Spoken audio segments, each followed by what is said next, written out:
anak yang belum 12 tahun ya, atau belum memayis itu hak asuhnya itu jatuh kepada ibunya.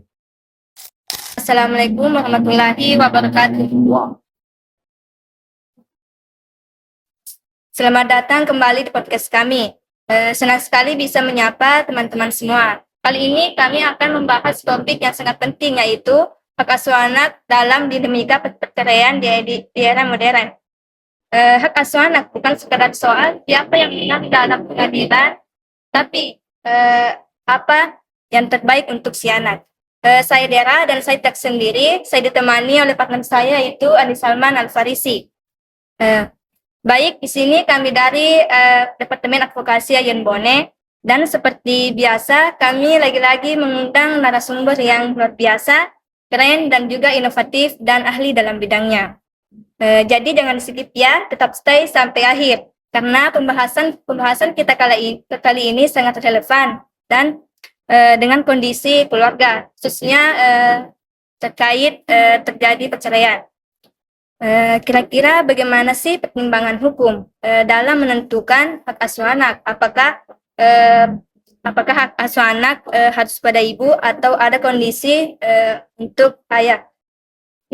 Baik, silakan oleh Bapak. Ya, oleh. Bismillahirrahmanirrahim. Assalamualaikum warahmatullahi wabarakatuh. Jadi berbicara tentang hak asuh anak ya. Jadi dalam pengertian undang-undang perlindungan anak itu anak yang belum bercukup 18 tahun. Jawab 18 tahun. Sedangkan dalam ada sedikit perbedaan di dalam undang-undang perkawinan terkait dengan anak ya, kategori anak. Di undang-undang perkawinan itu umurnya 19 tahun. Nah, kemudian selanjutnya anak yang dalam kategori belum memayis, ya, umurnya itu 12 tahun. Nah, bagaimana pengasuhan ya, hak asuhnya terhadap anak terkhusus bagi yang rumah tangganya yang sudah bercerai?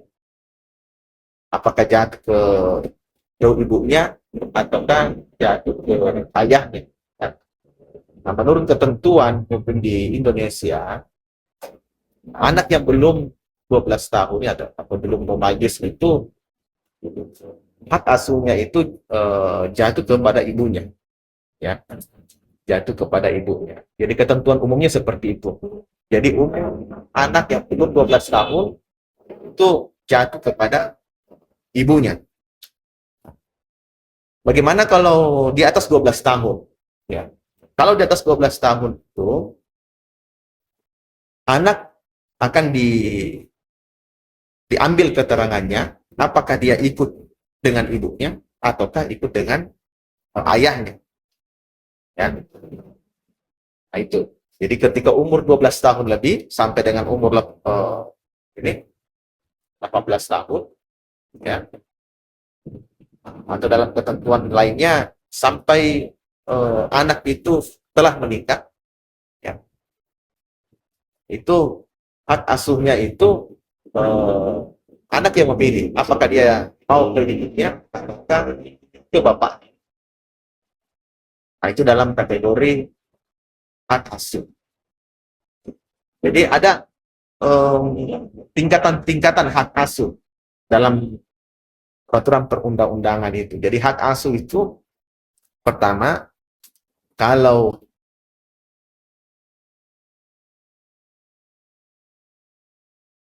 berhak diasuh oleh ibunya di bawah 12 tahun. Kecuali kalau ibunya itu tidak bertanggung jawab, ya, ataukah tidak lalai terhadap tanggung jawabnya, ya, maka bisa boleh jadi beralih ke tingkatan selanjutnya. Siapa tingkatan selanjutnya? Adalah orang tua si ibu. Ya, jadi bukan ke ayah dulu. Ya.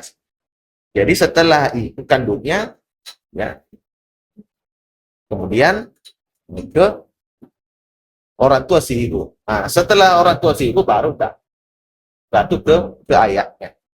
Ya. Tapi meskipun seperti itu, ya dalam prakteknya, kalau bukan ibunya, ya ayahnya.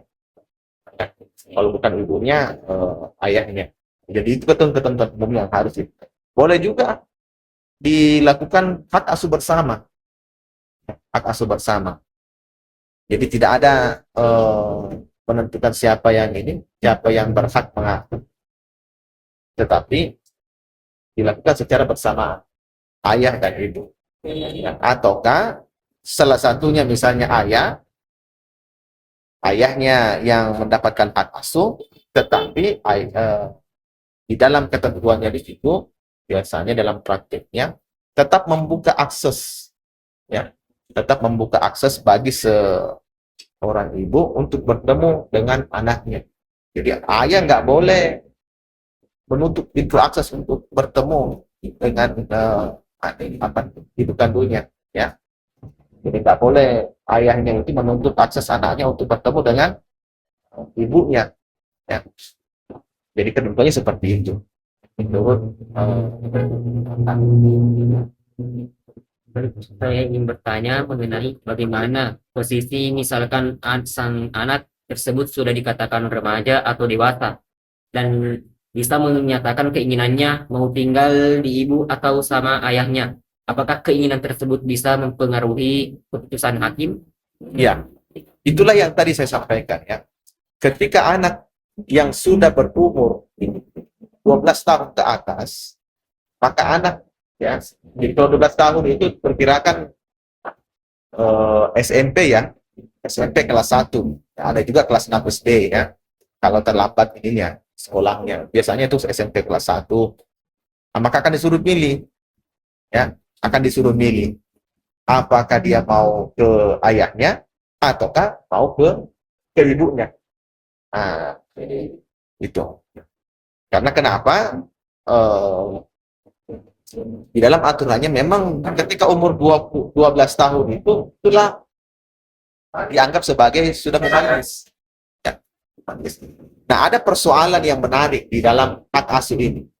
Karena ini anak ini, ya, bukan benda mati, tapi benda hidup, ya kan? Nah, kalau benda mati kan kalau kita mau pindahkan ke tempat satu ke tempat lain kan suka-suka kita. Sekarang tadi kaitannya dengan pertanyaan yang tadi, bagaimana kalau misalnya anaknya di umur 17 tahun dalam gugatan hak asuh anak, ya, gugatan hak asuh anak dimenangkan oleh ibunya, ya. Nah, tahu-taunya anaknya yang umur 7 tahun tadi ini atau 8 tahun ini tidak mau ke ibu. Nah, tidak mau ke ibunya. Maunya dia sama bapaknya. Nah, ini yang agak sulit. Artinya apa? Putusan tersebut, ya, tidak dapat dieksekusi. Ya, tidak dapat dieksekusi. Karena itu tadi, memang ibunya yang menang dalam perkara hak asuh anak, tetapi anaknya ini yang bersangkutan tidak mau. Ya. Nah, kalau seperti itu posisinya, ya, posisinya kalau seperti itu, maka ya putusan itu tidak dapat dieksekusi atau non executable. Nah, itu menjadi persoalan karena tidak mau. Ya. Makanya tadi saya sampaikan ini anak benda hidup, bukan benda mati. Kalau benda mati kan kalau kita eksekusi kita menang perkara apa nih, rumah, objek, ya, tanah, ya kita mau pindahkan kan tidak masalah. Ya. Nah, tetapi ini tidak, berbeda dengan dalam kondisi anak. Jadi memang hakim perlu memang mengkaji, ya, seberapa dekat anak itu terhadap calon pengasuhnya, dalam hal ini apakah ibunya kah ataukah ayahnya. Jadi yang dilihat oleh majelis hakim itu adalah kepentingan terbaik anak, ya. Jadi kepentingan terbaik anak, ya. Gimana yang di anak ini lengket sama siapa sih? Kehidupan lingkungannya seperti apa? Ya. Di mana dia bermain, di lingkungannya siapa? Di lingkungannya bapaknya kah atau di lingkungannya mamanya? Ya. Nah, seperti itu, ya. Selanjutnya, seperti dalam kasus seperti anak dibawa oleh misalkan ayahnya, tapi ia tidak diizinkan untuk bertemu dengan ibunya. Kira-kira bagaimana tanggapan Bapak soal itu? Itulah tadi yang saya sudah sampaikan. Kalau hak asuhnya ya jatuh kepada ayah, seorang ayah tidak boleh menutup akses anak ini untuk bertemu dengan ibu. Ya, makanya di dalam amar putusan terkait dengan hak asuh anak tetap memberikan akses kepada tergugat ya untuk bertemu. Ya. Jadi kalau misalnya 1 minggu kan ada 7 hari, ya kan? Nah, hari sekolah, oke, sama ibu. Senin sampai Jumat, ya? Senin sampai Jumat. Sabtu, Ahad, ya ayahnya boleh datang ambil. Jadi tidak boleh ibunya melarang. Oh, jangan bermalam atau bagaimana, tidak boleh bertemu, tidak boleh. Harus tetap diberikan akses untuk bertemu. Meskipun ibunya yang pemegang hak asuh. Nah, begitupun dengan meskipun ibu yang mengasuh, ya, tetap tanggung jawabnya memberikan nafkah, biaya, pendidikan, kesehatan, itu tetap oleh bapaknya, meskipun bapaknya tidak mengasuh anaknya. Jadi tetap tanggung jawabnya itu tetap sampai umur berapa? Sampai umur dalam ketentuan hukum sampai umur 21 tahun. 21 tahun. Ya. Atau sampai dia menikah. Sampai dia menikah. Ya, tetap memberikan akses kepada ayah atau ibu untuk bertemu. Jadi regulasinya memang seperti itu. Seperti itu ya. Kira-kira bagaimana peran LBH dalam menyelesaikan konflik hak asuh secara damai? Apakah harus ke pengadilan atau tidak alternatif lain, Bapak? Ya. Jadi kalau dalam penyelesaian kasus itu sebenarnya ada dua. Pertama, secara litigasi, yang kedua secara non-litigasi. Nah, kalau secara litigasi tadi, ya, ibu atau ayah silakan mengajukan gugatan ke pengadilan. Nah, sedangkan non-litigasi dengan cara memediasi para pihak. Meskipun di dalam litigasi itu tetap ada mediasi, ya. Bagaimana kepentingan terbaik anak. Tetapi kalau misalnya di lembaga bantuan hukum atau ke kantor hukum atau ke pihak keluarga juga boleh membuat yang namanya kesepakatan perdamaian terkait dengan hak asuh.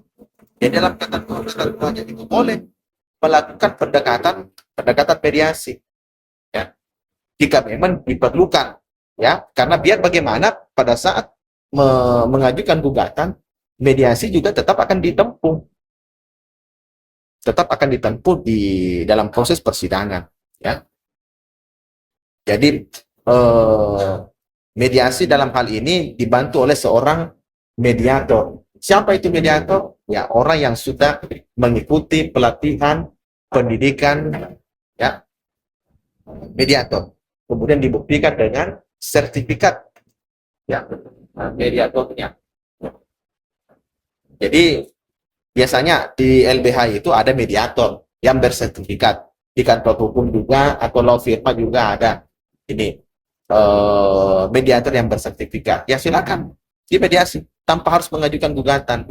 Nah, meskipun seperti itu, ketika ada namanya kesepakatan, ya, kesepakatan perdamaian antara suami dan istri, atau mantan suami atau mantan istri, ya.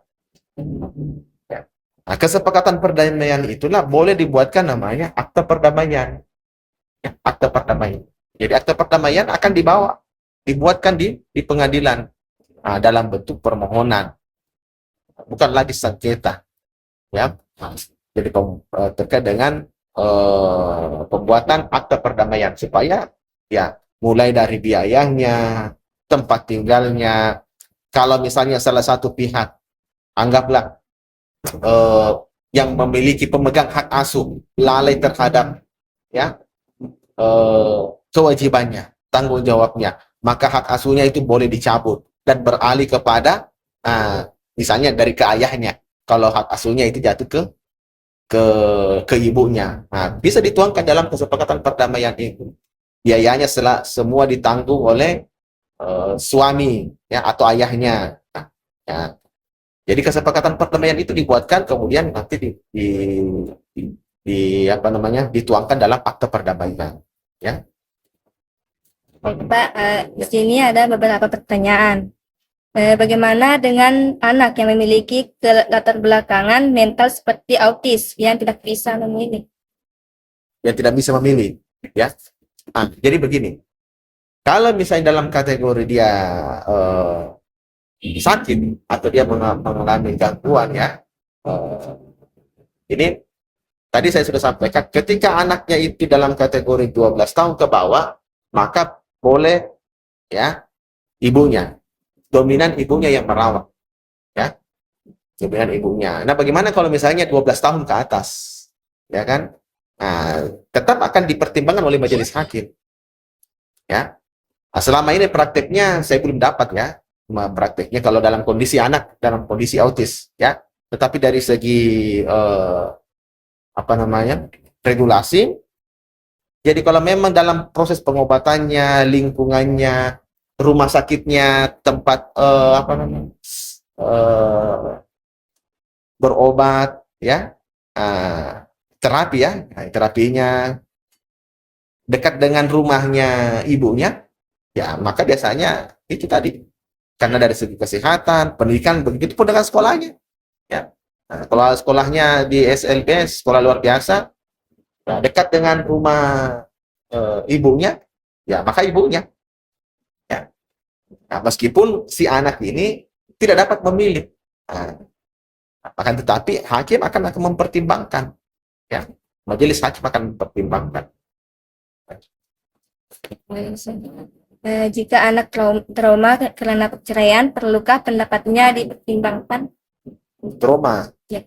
trauma karena perceraian. Pada dasarnya hampir semua anak itu mengalami trauma kalau orang tuanya cerai, ya. Karena memang dalam kasus perceraian, ketika ada anak, yang paling dikorbankan itu, menurut saya itu adalah anak. Ya, anak. Nah, bagaimana caranya kalau misalnya terjadi seperti itu? Ya, diberikan pemahaman bahwa yang berselisih adalah hanya orang tuanya saja, ya. Makanya orang ayahnya ataukah ibunya, ya, tetap bisa berkomunikasi setiap hari, bertemu, diajak liburan, jalan, ya. Nah, begitupun dengan si pemegang hak asuh, jangan memutus tadi komunikasi. Karena kenapa? Kalau komunikasi diputus, ya, komunikasinya diputus dengan cara tidak diberikan akses untuk menelpon, video call, nah, anak itu akan ini. Apalagi kalau misalnya sudah diajar-ajar, didoktrin, yang ketemu sama bapakmu itu begini, itu kan selingkuh apa dan lain sebagainya, ya kan? Nah, itu juga yang menjadi problem itu, ya. Seharusnya itu tadi yang saya sampaikan, ya, figur seorang ayah, figur seorang ibu, bagaimanapun buruknya, tetap tidak ada dikatakan mantan ayah, mantan ibu. Jadi yang berselisih cukuplah mereka saja, ya, antara suami dan istri. Anak jangan diikuti, meskipun ada kekurangan si ayahnya, ya, meskipun ada kekurangan si ayahnya. Tetapi kalau menurut saya, siapapun ayah, siapapun ibu, ketika berhubungan dengan anaknya, ya, sifat-sifat yang mungkin tukang selingkuh, ya, pasti tidak menginginkan juga anaknya juga seperti itu, ya, memberikan edukasi yang terbaik. Ya, makanya kalau saran saya, ya, meskipun anggaplah ada yang bertanya juga, kalau misalnya ibunya nusus, ya tadi nusus, ya selingkuh juga bapaknya, selingkuh juga, apakah boleh hak asuhnya jatuh ke ibunya, ya kan? Nah, kalau ibunya nusus kan membangkang, ya kan, tidak taat kepada suami, ya sebenarnya tidak melihat seperti itu. Hakim tidak melihat apakah ini ibunya nusus atau tidak. Tetapi hakim melihat adalah apakah kepentingan terbaik anak itu memang jatuh ke ibunya, terbaik kepada ataukah ke ayahnya. Nah, jadi begitu, ya. Baik, Pak, di sini ada yang bertanya. Ya. Anak lebih dekat dengan ibu, tapi ayahnya lebih kaya, tapi ibunya tidak punya apa-apa. Tidak punya apa-apa. Baiknya ikut sama saya. Oke. Ada yang bertanya seperti itu juga. Saya sering juga dapat pertanyaan seperti itu. Ibu pekerjaannya anggaplah jual-jualan atau bahkan tidak ada pekerjaannya, yes, karena dulunya mengurus rumah tangga saja. Nah, bagaimana kalau misalnya bapaknya yang kaya, apakah boleh mengasuh anaknya?